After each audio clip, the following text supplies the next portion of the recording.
नमस्कार शेतकरी मित्रांनो स्वागत आहे तुमचे पुन्हा एका नवीन हवामान अंदाजाच्या व्हिडिओमध्ये। शेतकरी मित्रांनो, राज्यामधील शेतकऱ्यांना ज्या गोष्टीची प्रतीक्षा लागली होती ती आता प्रतीक्षा संपली आहे, कारण की काल मान्सूनने महाराष्ट्र राज्यामध्ये प्रवेश केला आहे आणि जोरदार मुसंडी मारली आहे। मान्सूनचे राज्यामध्ये आगमन झाले असून आता नुकत्याच काही दिवसांमध्ये मान्सून महाराष्ट्राच्या संपूर्ण राज्यामध्ये व्यापणार असल्याचे हवामान विभागाने एक वेळापत्रक जाहीर केले आहे आणि या वेळापत्रकानुसार कोणत्या जिल्ह्यामध्ये मान्सून किती तारखेला दाखल होऊ शकतो आणि कोणत्या जिल्ह्यामध्ये शेतकऱ्यांच्या किती तारखेपर्यंत पेरण्या सुरू होतील याबद्दल सविस्तर आणि महत्त्वपूर्ण अशी अपडेट आज आपण या व्हिडिओमध्ये जाणून घेणार आहोत। त्यामुळेच आजचा छोटासा व्हिडिओ शेवटपर्यंत पहा। तर मग चला व्हिडिओला सुरुवात करूया आणि जाणून घेऊया आजचा मान्सून पावसाचा सविस्तर अंदाज। तर मग शेतकरी मित्रांनो, मान्सूनने आज राज्यामध्ये जोरदार मुसंडी मारली आहे। शेतकरी आतुरतेने वाट पाहत असलेल्या मान्सूनने शेवटी आज महाराष्ट्रामध्ये प्रवेश केला आहे। मान्सून आज रत्नागिरी आणि सोलापूर पर्यंत पोहोचला आहे। तर राज्यामध्ये पुढील 4 दिवस अनेक भागामध्ये मान्सून पावसाचा अंदाज वर्तवण्यामध्ये येत आहे। तसेच मान्सूनने आज पुढे वाटचाल करत राज्याच्या काही भागामध्ये प्रवेश केला। मान्सून आज राज्यामधील सिंधुदुर्ग, सांगली आणि कोल्हापूर जिल्हा व्यापलेला आहे। हे रत्नागिरी आणि सोलापूर जिल्ह्याच्या काही भागामध्ये मान्सून दाखल झाला।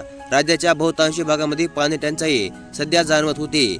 तसेच मागील हंगामातील दुष्काळी परिस्थितीनंतर शेतकरी मान्सूनची देखील आतुरतेने वाट पाहत होते। मान्सूनने यंदा वेळेपेक्षा आधी राज्यामध्ये येत शेतकऱ्यांना मोठा दिलासा दिलेला आहे। तसेच मान्सूनने महाराष्ट्रासोबतच कर्नाटक, तेलंगणा, किनारी आंध्र प्रदेशच्या आणखीन काही भागामध्ये देखील प्रगती केली आहे। अरबी समुद्राचा आणखीन काही भाग तसेच बंगालच्या उपसागरामध्ये बहुतांशी भागामध्ये मान्सून सध्या पोहोचला आहे। मान्सून पावसाची सीमा आज रत्नागिरी, सोलापूर, मेळघ, भद्राचलम, विजयनगरम या भागामध्ये होती। तसेच मान्सूनच्या वाटचालीसाठी पोषक हवामान आहे। त्यामुळे पुढील 3 ते 4 दिवसांमध्ये मान्सून महाराष्ट्राचा आणखीन काही भाग देखील व्यापण्याची शक्यता आहे। तर संपूर्ण कर्नाटक आणि आंध्र प्रदेश व्यापेल असाही अंदाज वर्तवण्यामध्ये येत आहे। जे तेलंगणा, छत्तीसगड, ओडिशा आणि बंगालच्या उपसागराचा आणखीन काही भाग मान्सून व्यापेल असाही अंदाज आज हवामान विभागाने जाहीर केला आहे। याबरोबरच राज्यामध्ये पावसासाठी पोषक वातावरण तयार झाले आहे। राज्यामधील कोकण, मध्य महाराष्ट्र, मराठवाडा,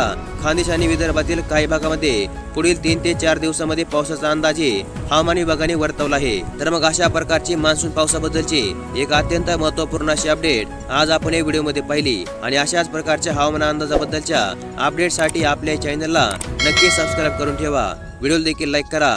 धन्यवाद।